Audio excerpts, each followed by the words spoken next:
যি বনাম পনীৰ তাৰ কাৰণে মই ইয়াত দুটা আলু লৈছোঁ আৰু পনীৰ এইখিনি কাটি মই পিচ কৰিম আৰু ইয়াত আছে বিলাহী আদা জলকীয়া নহৰু চব ইয়াতে মিক্সিত গুড়ি কৰি লৈছোঁ আৰু ইয়াত এতিয়া মই জিৰা পাউডাৰ আৰু ৰেড চিলি অলপ দিম পনীৰখিনি মই অলপ হালধি আৰু নিমখ দি ভাজি দিছোঁ তেতিয়াহে ভাল হয়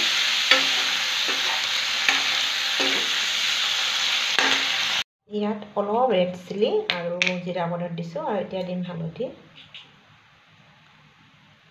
তেল গৰম হৈছে তেজপাত দিছোঁ আৰু আলুখিনি ভাজি ল'ম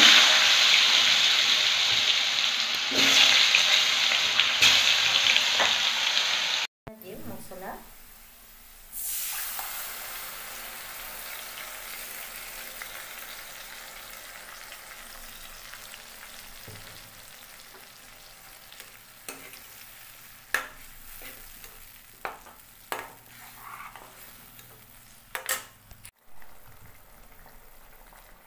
নিমখ দিছোঁ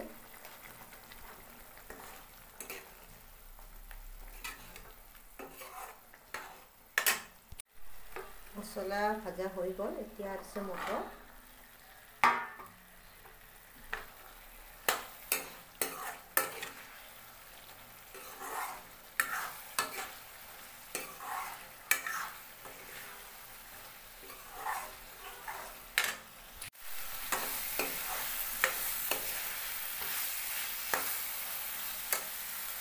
এতিয়া পানী দিম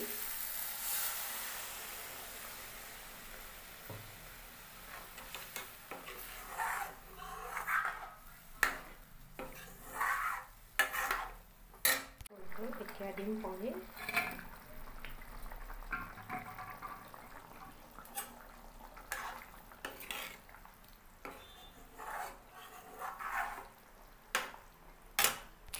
এতিয়া দিম গৰম মছলা